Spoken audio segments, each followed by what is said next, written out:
Ei, minha gente, bom dia, muito bom dia. Hoje é dia 10 de 3 de 2025 e a gente tem essa oportunidade de conversar um pouco sobre a palavra de Deus. Eu espero que seu final de semana tenha sido abençoado por Deus, espero que você tenha tido uma boa noite de sono, esteja com perspectivas boas para essa semana que se inicia.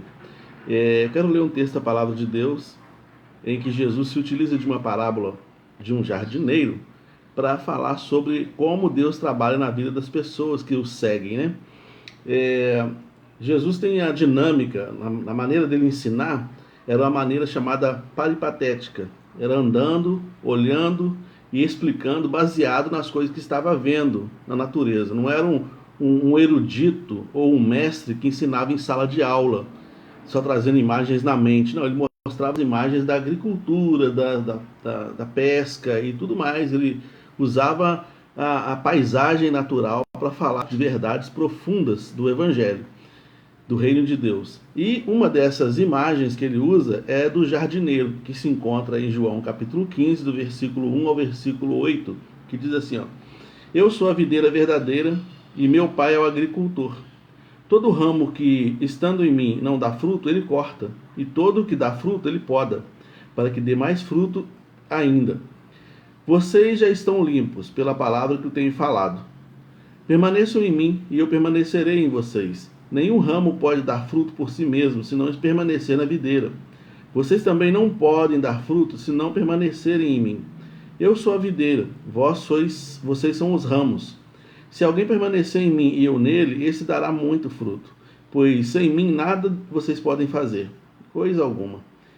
Se alguém não permanecer em mim, será como um ramo cortado, que é cortado e jogado fora e seca. Tais ramos são como apanhados, lançados ao fogo e queimados. Se vocês permanecerem em mim e as minhas palavras permanecerem em vocês, pedirão o que quiserem e vos será concedido. Meu Pai é glorificado pelo fato de vocês darem muito fruto, e assim serão meus discípulos.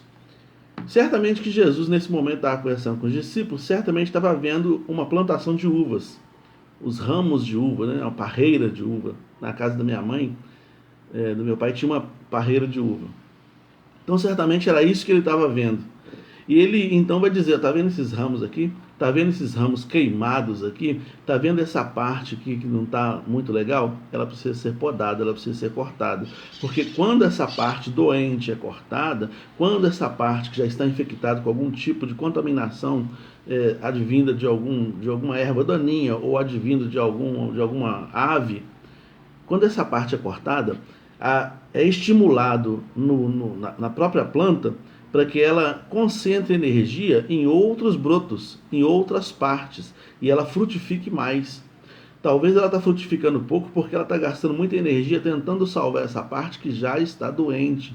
Então, o jardineiro precisa ver essa deficiência da planta e ele poda, tira esse pedaço que está infectado para que a energia da planta, os nutrientes que estão na planta não fiquem sendo desperdiçados numa parte que não tem mais recuperação.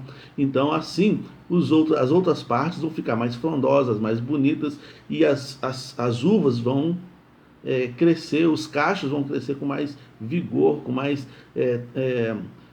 beleza e até com sabor melhor, porque os nutrientes estão indo todo para essa nova, para esses novos brotos que estão nascendo. Então Jesus utiliza essa figura de botânica, de jardinagem e coisas assim, para falar sobre verdades profundas. Ele fala assim: sabe esse ramo, sabe toda essa estrutura dessa videira, dessa planta de uvas, né? Essa estrutura toda sou eu. E os frutos, essas uvas e os ramos ligados a esse tronco principal são vocês. Então, se vocês ficarem infrutíferos, serão cortados. E na vida de vocês também existem coisas que precisam ser cortadas. A gente precisa ver para onde está indo a energia da nossa vida, porque às vezes a gente está concentrando energia em partes que já não precisam, não tem mais condições, em coisas, pessoas, situações que já precisam ser podadas faz muito tempo, porque está roubando a nossa energia. A gente não consegue produzir alguma coisa nova porque está preso na coisa velha. Semana passada eu falei sobre isso, né? Quando eu falei sobre a mulher de Ló, que ficou olhando para trás, tentando voltar para trás, pensando em voltar para trás, quando Deus já tinha desistido de Sodoma. Então, muitas vezes, a gente está mandando nutrientes para áreas da nossa vida que seria melhor cortar, para que a gente possa, então, concentrar nossa energia em outra coisa. Tem coisa que vai passando o tempo, 1, 2, 3, 10 anos, e a gente fica concentrando energia naquilo, ao invés de podar logo, ao invés de deixar Deus podar logo. E é interessante que o texto fala aqui, ó, aquele que está dando fruto, diz aqui, né? Todo ramo que estando em mim não dá fruto, ele corta. E todo ramo que dá fruto, ele poda para que dê mais fruto ainda. Então, talvez Deus está podando, tirando algumas coisas da sua vida, talvez Ele está cortando, tirando algumas coisas que estão a mais na sua vida, para que você dê mais fruto, para que você fique melhor, mais fortalecido, o seu fruto seja mais apetecível, né? Eu acho que é assim que fala, seja mais palatável, seja melhor de sabor, seja melhor de vistoso, às vistas, né? Seja mais vistoso, mais bonito. Não é bonito quando você vê um cacho de uva bonitão, aqui como a gente está falando de uvas, né? Não é bonito quando você vê aquele cacho de uva com uvas grandes, bonitas, brilhando, né? É bonito ver, né? Gostoso, é bonito. Na verdade, é gostoso, é saboroso. Então é esse fruto que Deus quer que a gente dê. E para a gente produzir esse fruto, ele precisa fazer algumas podas. E é interessante a gente pensar que a poda é uma agressão, né? A poda é uma agressão. Toda vez que o jardineiro tem que chegar na árvore, ou nos ramos, na videira, né? E ele tem que cortar com o tesourão dele lá, não sei que tipo de material que ele usava na época, mas hoje em dia é tesoura. Usava aquele tesourão para cortar, ele estava fazendo uma ferida na planta. Era uma ferida. E olha só, para completar esse nosso raciocínio, a gente lê Oséias capítulo 6, de 1 a 3, que fala assim, ó. Venham, voltemos para o Senhor. Ele nos despedaçou, mas trará cura. Ele nos feriu, mas sarará as nossas feridas. Depois de 2 dias, ele nos dará a vida novamente. Ao terceiro dia, ele nos restaurará para que vivamos em sua presença. Conheçamos o Senhor, esforcemo-nos por conhecê-lo. Tão cedo, tão certo como nasce o sol, ele aparecerá. Virá para nós como as chuvas de inverno, como as chuvas de primavera que regam a terra. Então aqui Oséias capítulo 6, e Oséias é um profeta que profetiza antes do cativeiro, ele fala, olha, Deus vai fazer uma ferida na nação. Deus vai fazer uma ferida profunda na nação. E depois de 3 dias, ele vai restaurar tudo. Mas primeiro tem que fazer essa poda, primeiro tem que fazer essa ferida, para depois acontecer a restauração, né? E aí eu estava pensando num outro profissional, né? Eu estava pensando num outro profissional que é o curador. O curador de um museu que tem a responsabilidade de guardar as obras de arte, de tratar delas, de fazê-las, dar longevidade para elas, cuidando delas, né? Curador significa cuidador, né? Aquele que cuida. E eu estava vendo um dia um rapaz que estava trabalhando na recuperação de uma obra de arte, de um quadro gigantesco. Gigantesco não, um quadro de uns 2 metros, alguma coisa assim. Demoraria mais de ano, talvez uns 2 anos, para ele conseguir restaurar toda aquela obra, porque ela já estava meio danificada, e é no detalhe, né? É com um pincelzinho pequenininho, é com coisas minúsculas, que ele vai trabalhando detalhe por detalhe, porque não pode perder o todo, não pode descaracterizar a obra, ele não pode fazer tudo de novo, senão a obra não vai ser do pintor que fez, ou a escultura não vai ser de quem fez, vai ser dele, porque ele refez. Então ele não tem que refazer, ele tem que reparar.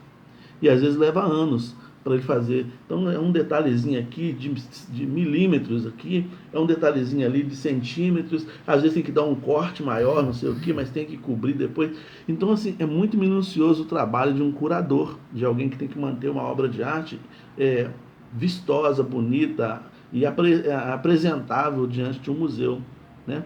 E Deus também faz isso. Às vezes o trabalho que Deus está realizando na sua vida, meu irmão, minha irmã, é um trabalho minucioso. Talvez os cortes que ele tenha que fazer na sua videira, na videira da sua vida, não são cortes muito grandes, são cortes minuciosos, porque ele não quer, na verdade, destruir a videira. Ele quer fazer com que ela fique melhor. Assim como o curador não quer refazer a obra ou destruir a obra, ele quer fazer ela ficar melhor, mais valiosa, inclusive. Então ele tem que trabalhar com muita paciência, com muito cuidado, com muito zelo, várias horas por dia, várias vezes no ano e às vezes até mais de ano para recuperar toda aquela obra. Às vezes o processo é demorado, mas no final das contas o valor é outro, a estima por aquele produto final é grande. Talvez você esteja passando por esse momento de restauração, por esse momento de cura, por esse momento de cura no sentido mesmo, cura no sentido de ser curador, de alguém estar lá trabalhando nisso, do Senhor estar trabalhando nisso, né? Talvez você esteja passando por esse momento de restauração, de cura, de tratamento da parte de Deus. Saiba que isso é para seu bem. Deus não tem o objetivo de forma alguma de destruir sua criatura. Deus não tem o objetivo de forma alguma de acabar com a sua plantação ou com a sua obra de arte, você é imagem e semelhança do Senhor. Ele não tem por objetivo fazer isso. Muito pelo contrário, ele quer restaurar. E às vezes dói um pouquinho. Mas 3 dias, como diz Oséias, 3 dias você vai estar curado em nome de Jesus.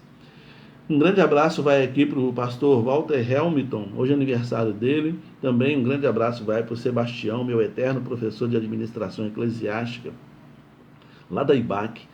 Pastor Hamilton e também Sebastião, Deus abençoe a vida de vocês, conceda a vocês muitos anos de vida na presença do Senhor. Quanto aos demais irmãos que aí estão, irmã Ana Machado, Carlinha, Sandra e os demais que aí estão, a Flávia, todo mundo aí, Deus abençoe poderosamente, conceda a vocês, a cada um de nós, né, a sua presença constante, restauradora, transformadora, para a glória do nome dele. Grande abraço, amanhã a gente se encontra, se Deus assim permitir.